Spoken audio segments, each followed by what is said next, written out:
let's go ahead and get started. How about it? So first and foremost, welcome to another Rural Library Network Conversations for Action webinar. And today's topic is really focusing on the focus is on family engagement. So the topic is Parent Nation, bringing parent villages to your library.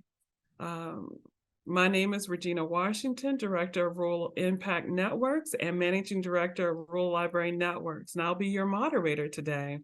We're excited to have this Partners for Rural Impact Family Engagement team with us and a panel of practitioners that will speak to us today about the opportunity to use a family model, family engagement model to improve cradle to career educational outcomes. And this Parent Nation model is a new social capital and community building program designed to increase services to young children in libraries.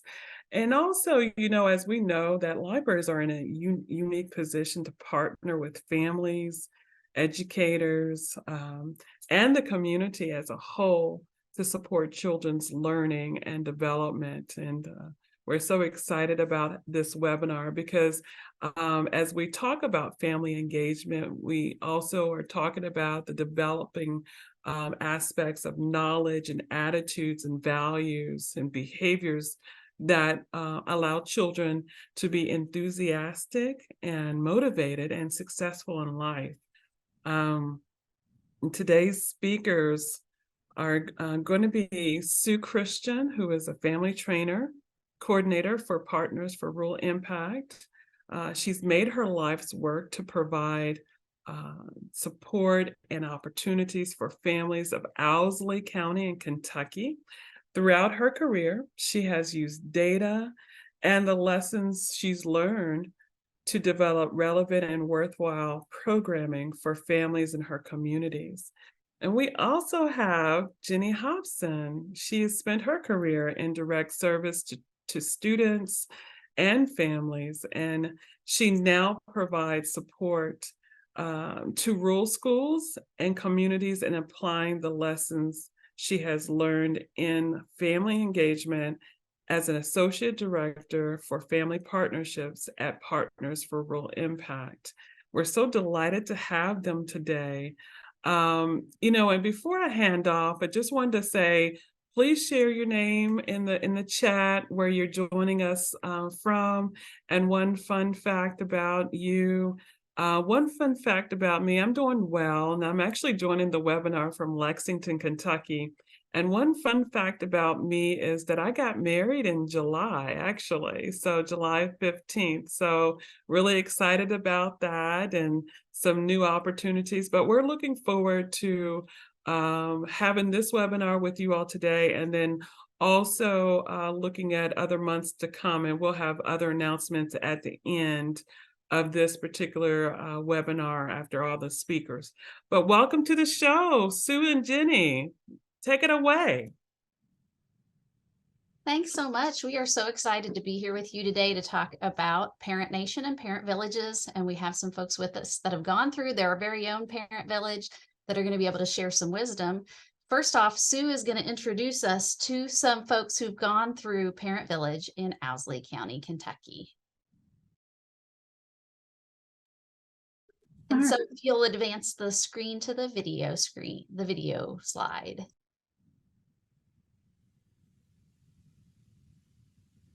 Tell me what your name is and what school district you're from. Jessica Noble. I'm from Owsley County. All right. And Jessica, what school do you have children in? Owsley County Elementary. All right. So this past spring, you participated in a program called Parent Villages. And that program was a very condensed activity. You had 4 weeks that you worked with other parents.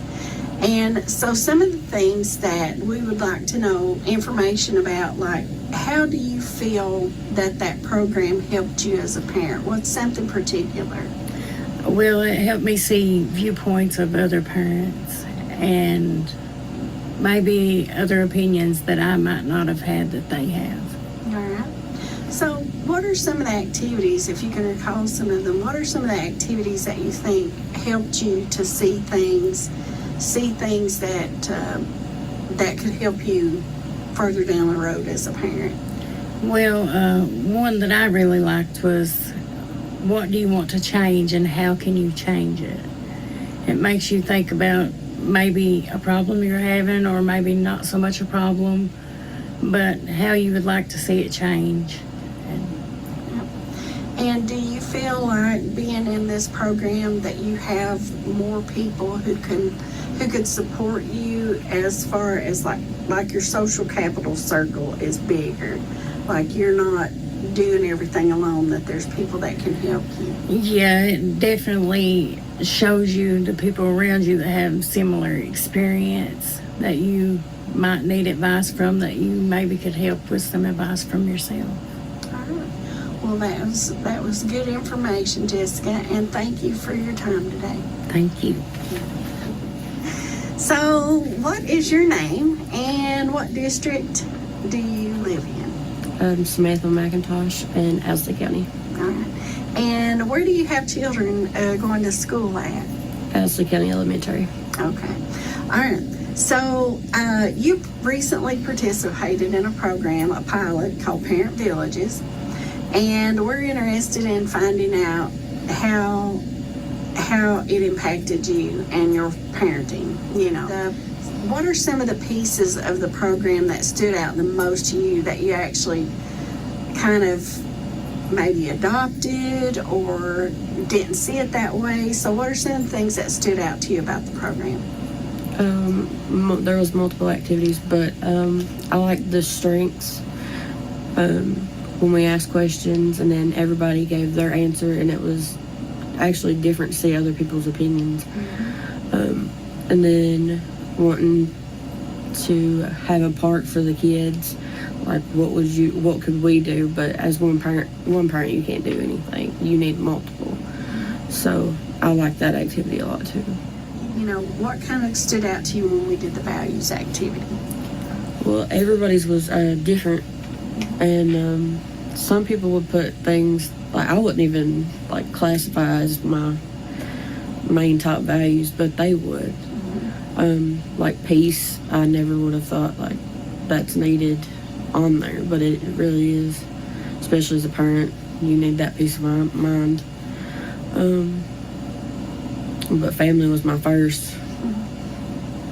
Do you feel like this program supported you as a parent and gave you the sense that you're not in there by yourself, and that there are other parents that do have the same concerns that you do? Do you feel like it helped you as a parent in that way? Yeah, because if I wouldn't have been in this, I wouldn't have knew most parents had a lot of opinions about things that I didn't, or what, same thing. Yeah, same thing. So, and so my final question is, if you had an opportunity to do a program like this again, would you think that this program was worth participating in? Absolutely. Okay. All right. Well, that's all my questions. Thank you, Miss Sam. And we can go to the next slide. Sue, did you want to say anything about that video? And we can go to the next slide. Even Regina did such a gracious job of introducing us. Now we don't have to introduce ourselves, which is great. I think probably one of the things that I would like to say about the video is the two parents that I interviewed are they're very bashful. They don't like to speak in front of crowds. And so they opted for the recording, but they've really stepped out. And I feel like this group has really helped them. So that's all I have to say. Thanks, Sue. We got a little verklempt earlier this week when we watched that video for the first time.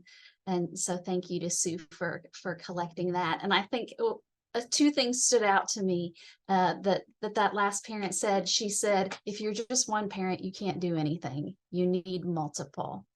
And then she also said, my top thing was family. And that's so true for most of the parents that you work with in your libraries and that we work with at Partners for Rural Impact. And so we wanted to show you a little bit of the experience that people had and their takeaways before we got into the nitty-gritty. But now we are going to get into it of what is Parent Nation and why might you consider bringing it to your library. So Parent Nation comes out of the work of Dr. Dana Susskind in her book that came out last year, Parent Nation. She is a surgeon and a scientist who is probably world renowned for making discoveries around the impact of language exposure to babies and small children in terms of their development and lifelong learning and strategies. So when you hear about her book is called 30 Million Words. And she has a clinic where she works with families to help expose children to more language so they can develop their brains. But what she found when she was working with parents was that there were factors outside of the number of words that were impacting child development. As she worked with more and more parents, she discovered all of the stressors that we know young parents face: lack of childcare, lack of flexibility at the workplace, lack of a social support system. All these things add up to the stress that young families have. And she found, oh, that stress is having more of an impact on these children's development than what we're doing with language in the lab. And so, she could have said, oh, I'm going to focus on more interventions for these students, more words, more time in our lab. But she thought, well, what we actually need to do is make parenting less stressful. How can we do that? So she went through this journey writing a book called Parent Nation. She was inspired by the development of the AARP in the 20th century and the way that older Americans came together to organize and became a very, very powerful voice, so that now we think of the AARP as one of the most powerful voices for people and for older Americans in the United States. And she thought, what if we could do that for young families? What if they could have a voice the way that the AARP does? And so she worked with Yoli Flores, who is a longtime family engagement hero in this country, and they designed the Parent Village program, which are small mutual action groups for families. We can go to the next slide.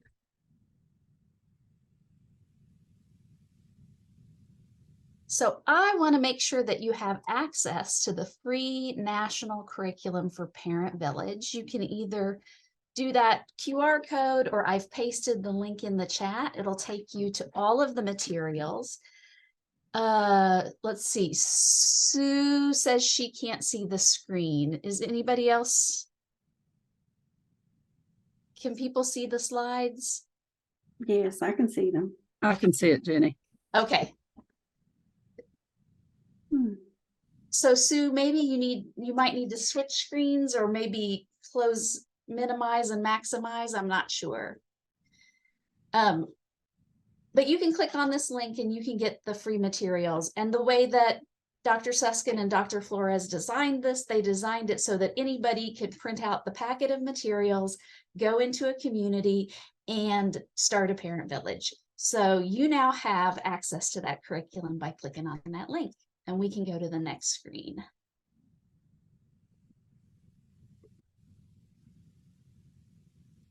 Here at Partners for Rural Impact, we are bringing parent villages to our new projects. So we have written those into some of our grants, and we are piloting parent villages within our statewide family engagement centers and within our full service community schools. And we piloted some internal and community pilots this spring. You saw the video of Sue's families, and you're going to get to talk to some of our other families just a minute.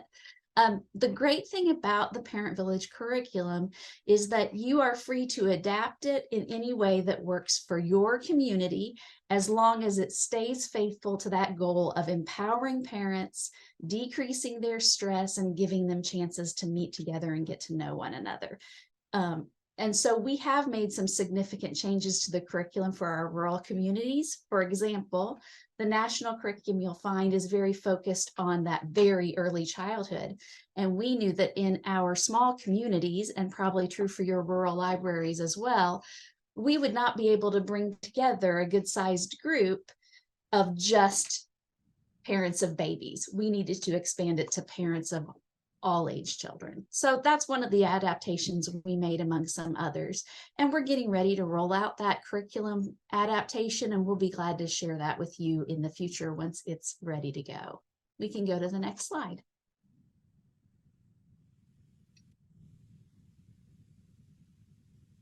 So to give you a quick overview of how you might do a parent village, you can do it in one of two ways. You can do it as 4 structured sessions where the parents come together for an hour at a time to work on different activities, leading from their personal connections to one another, their hopes and dreams for their children, on to a plan of action of something they're going to do to make their community a better place. So that's one version.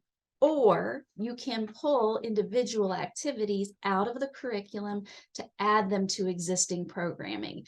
So I'll give you an example here on the next slide, and you can see how you might incorporate that into library programming. And we can go to the next slide. So this is one of the sample activities from the curriculum that we have our parents do. This is an art activity and it's fun.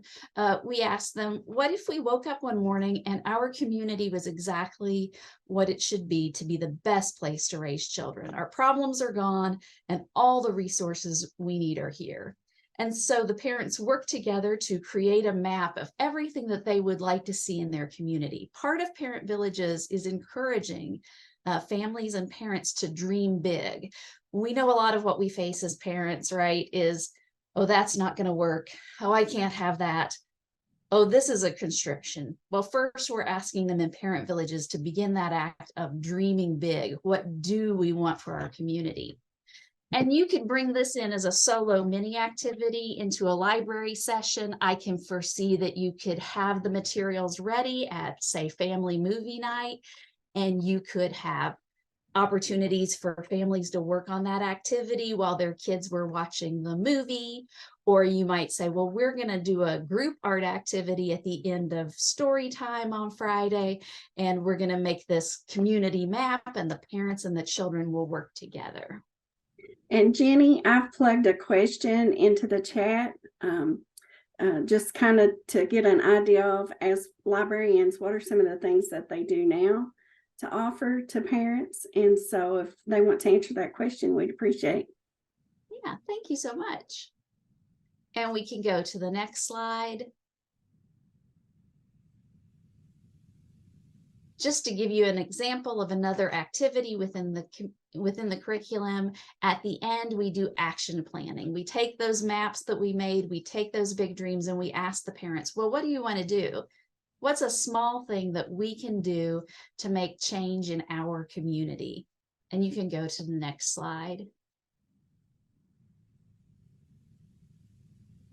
So we have an action planning form where families can think through, what is it that we actually want to do? How did we get here? Who can we work with besides our small group? And how are we going to make change happen? And so this is an example of a community saying, oh, our park has gotten to where it's not a safe place for kids and families to be. We think if we can get it cleaned up and spruced up, it will be a place for families, and then families will be less stressed out. So this is just an example of a small action that Parent Villages can undertake at the end. And we can go to the next slide. So now I am going to mute. And if it's possible, we can stop sharing screen so that you'll be able to see our panel as Sue asks them some questions. So I'm going to mute myself and turn it over to Sue. Okay. So I want to thank everybody today who've agreed to come and be our panelists. I know that you're very busy and you have a ton of other things to do, but you've made this a priority today, and thank you for that. One of the things before we start the panel discussion is, the library has meant a lot to me and my family over the years. When I was a child, I lived in a holler, and the library came to me. The library came in the form of a bookmobile. And every summer when I'd see the dust flying in that blue bookmobile coming up the holler, there wasn't nothing like seeing that. And it just excited me to get an armful of books and to be able to have something to do, because I grew up on a farm. And so we were always working during the summer. And just a little, my dad was a book banner before book banning was popular. He would catch me with a book because I would love to read for pleasure. And a lot of times I would get so caught up in that I would not do the work that I was supposed to do. And he'd walk past me and catch me with a book, and he'd say, put that book down and find something to do. And so now I just find it as a guilty pleasure. But in my family's life, in my own family's life, I think that was why it was so important to be immersed in the public library. Summer reading programs was very important to my children. There was not a lot to do for parents, though. So I came and I hung around and waited for my children to participate in activities, and I would search and browse the shelves. But the public library has meant a lot to our family and not just to our children. And so that's why we're really encouraging the public libraries to, find out how you can offer things to your families that come. So I want to go ahead, and I'm going to go ahead and get started now. And I think what I am going to do is I may just pose these questions, because we have, I think, 10 to 15 minutes. And I'm going to, I think I will put it in the chat here, if y'all don't mind, because if it's me, I always have to see, what am I answering?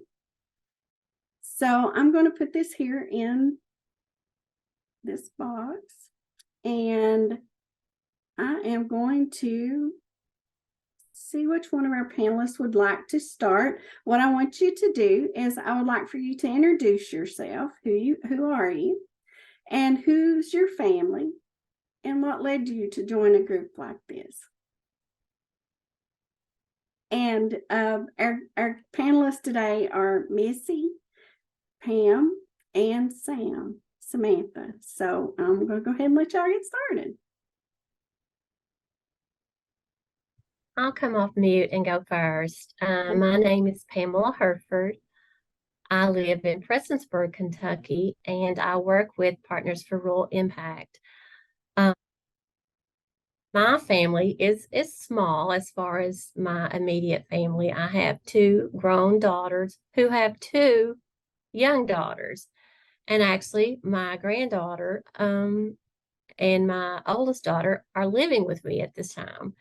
So joining the Parent Village gave me an opportunity as a grandparent to refocus my parenting style. And it's a beautiful way to meet other parents, grandparents, non-traditional parents, and just feel connected to a community that fosters just a positive environment. The learning, though, is what more than anything I took away, because I guess I'm old school and things have changed a little bit. So it was a great learning process for me to begin with. Well, thank you, Pam. Thank you. Missy or Samantha, which one would like to go next? Well, I'm going to unmute. My son is over here doing the Macarena, trying to get me tickled. So my name is Missy Sent. I'm from Corbin, Kentucky, and I also work for Partners for Rural Impact. I have a 12-year-old son who loves to be an entertainer, and a 17-year-old daughter who just got her driver's license yesterday. And I'm very lucky in my family. I also live with my husband, Micah, and I'm very lucky in that my parents, my in-laws, and my sister and her family, and my brother-in-law and his family, we all live within 30 minutes of each other. And we have a very strong unit. Like, we have Thanksgiving together, all of us, the whole big unit. So it seems like I have plenty of support in my life, but there are definitely days when you just feel like you're making it up as you go. I don't know if you've ever seen the musical Dear Evan Hansen, but it says, does anybody have a map? Because I don't have any idea what I'm doing. And that lyric really struck me. So when Jenny sent out an email to several of our staff saying, hey, we're piloting this program, we'd like some guinea pigs who would like to be a part of this. I was like, yeah, that sounds interesting. So I joined it, and it was a really positive experience. Thank you, Missy. Samantha? And I'm Samantha Dodson Skinner. I'm so sorry. I've lost my voice. Oh no. So I'm trying to project loudly. I'm Samantha Dodson Skinner. I also work for PRI. I live with my husband, my stepson, Jamari, who's 14, and our almost 1-year-old. And so when Jenny brought up, that it was parents of all ages, I was like, oh, I am definitely in, because I am at two ends of the spectrum. I'll have one going into college in 4 years when one's going into kindergarten. So yeah, I probably need to be in on that. Thank you, Samantha.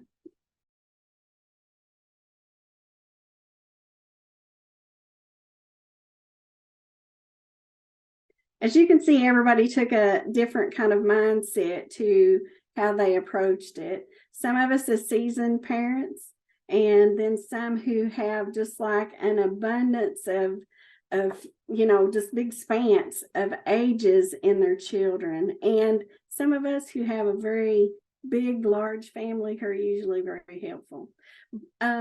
So I'm going to move on to the next question, and I'm going to pop that down in the chat because, like I said, I would like to have it to where you could see it, because I always like to visibly see it as well. So I'm going to put it in here, and whoever would like to jump in on this first is more than welcome to. The question is, can you describe the lasting impacts of this program on you as a parent, or maybe even as a group? So I can definitely kick this off. So as I'm going to call myself a new mom, because he's still itty bitty to me. I feel like it really does take a village to raise a kid, but it also takes a village to raise a parent. And so I need that village. I need those people to be like, look, your kid is going to eat a chicken nugget right off the floor, just like the kid down the street. Like, it's okay. And so just to hear that like affirmation of, you feel like you're doing it all wrong, but really we all did it wrong and our kids turned out just fine. So I don't know, just having that affirmation is already having a lasting impact of, it's okay.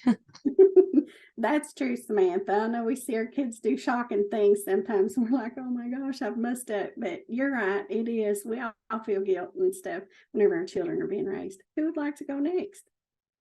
Yeah, I'm right with Sam on that one. Like, it felt so empowering to know that you weren't alone. Like, my kids are in very different places in their lives than Sam's are, or, several people in the group. But I could say, oh, when my son was that age, or my daughter was that age, he didn't sleep through the night till he was 3 years old, but you've got this. But then I'm struggling with, starting to look at colleges and dealing with the emotional trauma that comes with letting my daughter go away from me, because she's supposed to stay with me forever. And so then you talk to somebody like Jenny, who's had kids in college and has lived through that segment of life. And it's so positive to know that there's somebody on both ends of the spectrum with you. There's somebody that you can help, that I can say, oh, I've been there, I've done that. Let them eat the chicken nugget. I promise they're not going to die. And, somebody that I can turn to and say, my baby's not eating chicken nuggets off the floor anymore, but she's going on. And, those types of things. And somebody else has already lived that life. And there are several people in the group that when I'm struggling with something, I actually still shoot them a message and say, look, this is happening. What am I supposed to do? That's very important, Missy, is to know that there's other people that you can reach out to, because sometimes, if you reach out to your mother, they may give you a very old version of what you should do now, but it might not always fit the now, might it? All right, Miss Pam. As I listen to Samantha speak, and even Missy, I think to myself, where do I fall between those two wonderful ladies? And you know, I'm not ashamed to admit that I am a grandmother, and with two grown children. And when my oldest decided to go back to school to get her law degree, that put me as a mother again. So I stepped up and became a mother to her daughter as she went through her law degree years. And this has helped me on such a level. You know, they say you're different with your grandkids, you love them different and all those things, but I think at heart, I'm a mother to my girls, my own kids, and my grandkids in a way, because I'm still steering my children. We're still talking about what works. I have a 6-month-old new granddaughter, and we're having topics around, do you allow the baby to sleep in the bed with you or not? Everyone has an opinion on that, and some people have really strong opinions on that, and it's okay. It's okay. I know what I did, but being with this group, and you ladies have said it, it affirms who I am as a parent. It affirms who I am as a person. And I probably didn't do it perfectly, but I don't know that there is a perfect, but I do know that there's space to learn and there's areas to grow. One thing that I think about is just hearing how other people parent, how other people deal with situations and what they're going through. And then sometimes I can go, well, oh, I went through the same thing. And so we all have a connectedness. And if I could say anything, I think Parent Village is a connectedness. It's a community.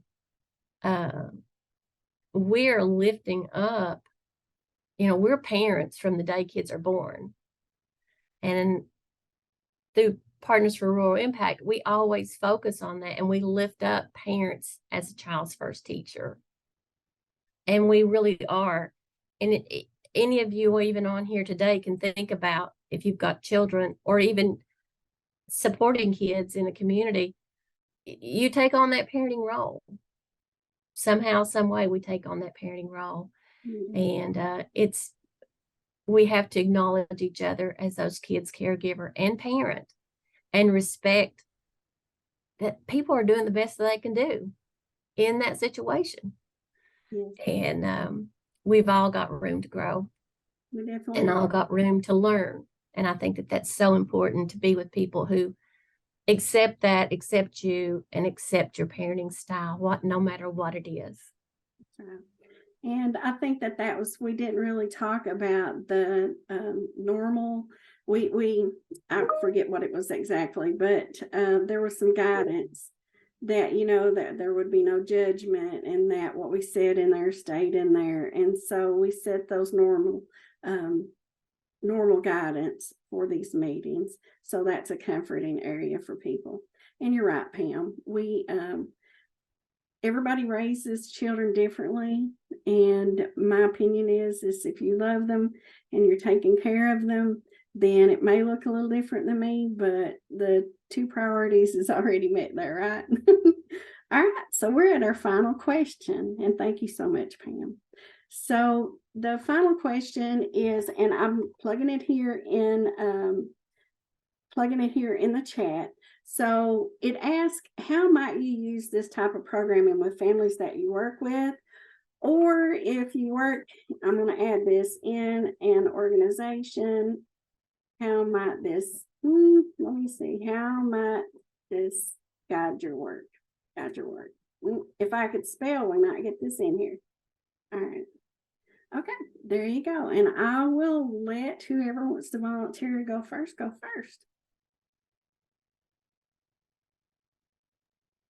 right, I guess I can be the guinea pig for this one. So in my professional role, I'm a college and career success coach in our local high school. And so most of the kids I work with are kind of ready to be done with their parents. They're kind of ready to fly the coop and be on their own. They don't always want those parents included, but what they don't understand, because I'm seeing it from both sides, I'm seeing it from the parent perspective and the student perspective. Their parents desperately still want to be part of their lives. They love them. And a lot of my kids are in, not necessarily unique situations, but not always traditional situations. Some of them are being raised by grandparents or by parent figures who are not blood relation, but they're family nonetheless. And so for me, I would love to do some of these mini activity rather than having like the program like we did. I would love to use the mini activities within our ongoing programs to show parents that they are not alone, that they have this support, because a lot of times I think that's probably one of the biggest things the parents in my community would say is, I want to help my kid. I just don't know what to do. And to know that they feel useless is not a fair word, but they feel helpless. And to know that there are other people with the same struggles, and when you're all struggling together, even if you're still struggling, it somehow makes it easier. So I intend to use some of these activities to really reach out to my parents to give them tools that they can use to open communication with their students. Thank you, Missy. And who would like to be next? Samantha, do you want to go or do you want me to go? You can go ahead. All right, dear. We're all flexible here. We are. Actually, my role is family engagement coordinator. So my life's work has been working with families. So, before I came to Partners for Rural Impact, I worked in a Head Start program for over 20 years, and part of that work was working with families. So it is a life's work for me. And knowing that we can make some kind of difference in some way is so crucial to me. So having an opportunity to implement something across 5 districts, it just moves me and moves the passion level that I have in me to do something in a community where I know the parents are starving for that support. Our parents, they lay the foundation for learning and success. They really do. So we can do a cradle to career event with this program. I've been in the early childhood sector. Now I'm in the 7th grade through post-secondary, but there's still a lot of the same needs. So to open up an opportunity or to have something like this, and through my work now, I've partnered with a lot of libraries. I have met some phenomenal librarians and people across multiple districts, and I see that I could go back to them and say, hey, let's do this together. And we could pull our resources and do something phenomenal in very tiny communities. I also see this, I see the work in a library. I think about my library just across the street and the space that they have. There's space, there's room. They would love to do something like this because they don't have it. Yes, they have the second floor, but that's phenomenal with trees and all this for students and young children. There's space, but there's not families learning. So I see how I could connect with that library. But even to take it a level further, I see how I could work with my college and career navigators, my people who are right in schools. We could partner with Family Resource. I see how it could even go further. And, I had a lot of things written out to say today, but this is such a passion for me that I speak from the heart with it. Mm-hmm. And someone recently told me that I know my parents better than anybody. And I do. It's because I have a heart for the work. And if you have a heart for this work, you could definitely implement this. You probably have people who could support you. I've read the book, I've read a lot of the material, and I think it would be very easy to implement. And it's easy to change things up just a little bit, but still get the same value. So I would encourage anyone who has access to families, who is working directly and with direct service, or like I am, training staff and working with families as well. I think that you should grab hold of this and try it, even if you go small. I'm a go big or go home kind of girl, so I'll probably try multiple places, but you could do it on a small scale and really have a lot of success, because those parents will then be that ripple that goes out to other parents to say, hey, this is phenomenal. We need to all come together and be a part of this. So you could definitely build your own village with this. Well, thank you, Pam. That is true. And Samantha. I regret my decision. I don't want to go after Pam anymore. That was like the perfect answer. I regret that decision. I should have said, no, Pam, you wait. You close this out, girl. You just wait a minute. So I don't work directly with families. It's such a privilege to get to do that. And I haven't gotten there yet, but I think even just for our organization, we have folks all over the country that we can pull into this and get to know each other on a personal level. I mean, that relationship building is it's huge. And I think that even if in your libraries you can't initially start, like even if you just want to pilot it with your own group of employees, you've got moms and grandparents and even volunteers for the library who could come in and be part of that group. I think it's a great place to start. It just builds relationships that you just didn't know. That's one commonality of being a parent or a grandparent or a caregiver to a little one. I just think that it would just build relationships by leaps and bounds. That's so true. And thank you, Samantha. I agree. I agree that there's parents everywhere. Not just when we collect them for an event. They're people that we work with. They're people we go to church with. They're people that sit beside us at Little League ball games. They're everywhere, and we all need social supports. One of the challenges, though, is, and I'm going to kind of shift gears here, and I'm going to plug a question as I close this out. And I want to thank the panelists today for taking their time and coming in and sharing with us what they got out of this. I thank you, Pam. Thank you, Missy. Thank you, Sam, so much, because I know that y'all have tons of other things to do except hang out with us this afternoon. But I appreciate you being here. And so that leads me over to the question and even the comment that I have to close out. I live in a rural community. And we have one of the most beautiful brand new libraries in the state, probably. But the sad part about living in a rural community is that a lot of the children don't have immediate access to the library unless their parents bring them. Because we have 157 people, maybe 158, if I think a baby was born, in our little township close to the library. And that's all that's in walking distance. So everybody else has to drive there. And when parents come, this is a great opportunity for libraries to reach out in a bigger and better way. So I do know this from working in a rural community, is that there's some challenges and barriers to engage in families. And so that's kind of the question I am going to put here in the chat. And if everybody would just like to throw an answer in there, you could probably come off mute if you want to. I think there might be a little flexibility, but we're getting close to the clock here.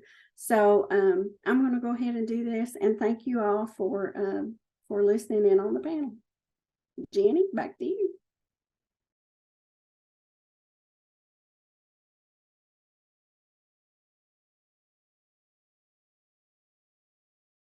Jenny, you're on mute. Sorry, folks. Thanks. So I think you've gotten to see a little bit here through the work of the panel, how we bring our whole selves as parents and family members to our work, because we've seen, Missy's son doing the Macarena. You've seen me telling my kid, yeah, it's okay for you to ride over to your friend's house. We've seen our wonderful and most beloved baby FPRI here on the Zoom. And so maybe 6 months ago, I would have been embarrassed to be on a professional Zoom and be saying to my kid, hey, yeah, you can go on your bike. But I'm not embarrassed anymore to be a parent in the workspace and to be a parent in the community, because I have this community. So at this point, we want to sort of turn it back over to you all with the question of that Sue's put in the chat. What are some challenges and barriers you have with engaging parents and families in your library setting? And also, if you have any questions or if you have ideas for how you might implement this kind of program in your library. I would just also add one thing, Jenny, that we didn't really hit on, and that is the parent village that Sue did was in person and ours was virtual. So this can definitely work in both formats. And there are actually I'm generally a let's do everything in person kind of person. But there were actually really some benefits to the virtual side of it. Yeah, I forgot to mention that. Thank you, Missy. That is very important because my group met in person, but I'm assuming that the libraries, probably a lot of them would have an opportunity to do something like this in person. But sometimes virtual is what we have, and that's what we do. Thank you for that.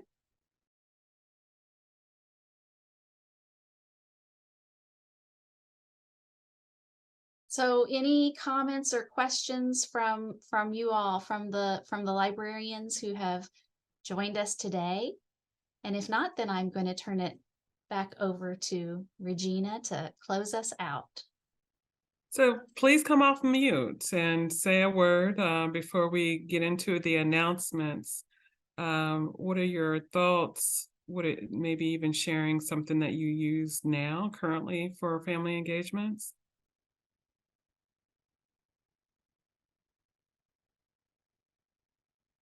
So I see in the chat, Kelsey says, similar to Sue's situation, transportation is an issue, and also we are competing with lots of other events. We know that in small towns and rural communities, like we all have to do everything, right? Because there's not enough people to go around. So I would say, recommending when you're tabling at community events, getting folks signed up for library cards and things like that. How can you also connect with parents as they're signing their little one up for their first card? And we're just right off the cuff of summer reading, where we actually know that libraries really fill in the gaps in the summertime. And there has been some, especially in our Rural Library Network Facebook chatter about some impact of the summer reading programs on, in different other spaces. Yeah, how did you engage your children? Go ahead, Jenny. Well, Sue shared her library memories earlier, and I'll just hop in to say how grateful I was as a young mother for summer reading. And I had things that I could take my children to every week during the summer, and that got us out of the house. And I saw other adults, and my children were not bored. And I've seen way more magic shows than I ever want to see again, but it was so, so good. And so those of you who are here, I want to thank you on behalf of all librarians for providing that for families, because it saved me. Mm-hmm. And I'll just add too that recently, actually, the month of July, I partnered with 2 libraries and built a phenomenal relationship with 2 ladies that I had never met until I called them up and said, can I partner with you? I want to partner with you. We started out doing a picnic in the parking lot, something very simple. I provided some grab and go snacks for kids while parents were there, like you say, Jenny, getting a library card. So it was very simple. It was very simple things as we began. And then in July, we did 2 events off-site from the library. And I had probably 30 or so parents at each event. So sometimes you just got to think out of the box a little bit, but even just something as simple as the picnic in the parking lot or whatever you want to do, you can do right there at your library. We hung up balloons and did a few things to make it look pretty, but it really generated some buzz. And then one of the libraries has their own like a social calendar, so they tell everything that's going on in the community through the library. And so we got a lot of publicity, and it really worked. It was simple, but it really worked. And so I'm excited to go back to those 2 school districts and those libraries and partner with them to see what we can do further. So you can do it. You can do it. I promise. Thanks, Pam. And I know that we need to turn it back over to you, Regina, because you've got announcements for the networks, and we appreciate you graciously hosting us today. Well, we appreciate you for, again, being a part of our show today. Thank you so much, Jenny and Sue, and then also Missy, Pam, and Sam. It's good to have you all talk about your experience with Parent Nation and that model. We hope that each one of you online today will actually take great consideration about this model. Also, Sue and Jenny are available. I don't know if you can put your emails in the chat for any further coaching. Here we have it on the screen as well. And also there's scroll back. Sorry, if you want to scroll back to that code with the green QR code, one more forward, I guess. We're offering a coaching call to do with Parent Villages. If you're interested in exploring more as a librarian, just take a picture of that with your phone and sign up, and we'll be in contact within the next month or so. Sorry. Beautiful. So as we, as a network, is driving resources to our library network members, if you're not yet a member, if you wouldn't mind going to the slide, and actually I can put that in the chat, and that's partners.org/rural-library. If you haven't taken a moment to become a member, we're actually looking to continue to grow our membership as we are driving resources and training opportunities to our network members. We are still looking for a member in New Jersey. We have yet to have one sign up. So if you are on the call today, please take a moment, definitely. And our goal is really to increase our network membership, at least 75 members per state, as we are giving opportunities for our library practitioners to access resources like scholarships, grants, training opportunities, and other resources. And as another announcement, we are very excited to announce, and we want you to hold the date. We have our annual E-Summit coming up, and it's actually scheduled on December the 6th and 7th. These are 2 half days where we have an online sort of conference. It's like a slice of heaven, and we're not as large as the American Library Association or the Association for Rural and Small Libraries, but it is a small E-Summit online, and we give a flavor for a lot of different speakers focused on different topics related to cradle to career, as well as family engagement, community engagement, diversity and inclusion, and equity topics and things of that sort. We usually have about 500 people registering for that particular conference. It's at no cost. So please take a moment to jot down, save the date in your calendar, and then we'll have open registration here shortly, coming up soon in the next couple of months. And the next one is definitely, you've got to mark your calendar for the next Conversations for Action. We will have Conversations for Action, and it's actually next next month on September the 6th at 1 o'clock Eastern Standard Time. It's a Wednesday, same time. And we will be focusing on early learning. We'll have a speaker to open up, and then we'll have some library practitioners that will also share some of their strategies for early learning in their communities. Well, it's about that time, you all. Thank you so much for joining us today again for another Rural Library Network Conversations for Action. And family engagement is definitely where it's at. We're so delighted to have each and every one of you here today with us. Stay in touch, link together through Facebook or LinkedIn. And, you know, the PRI Family Engagement Team, thank you again so much. And with that being said, all right, you take care and continue to do great work out there. Thank you. Take care.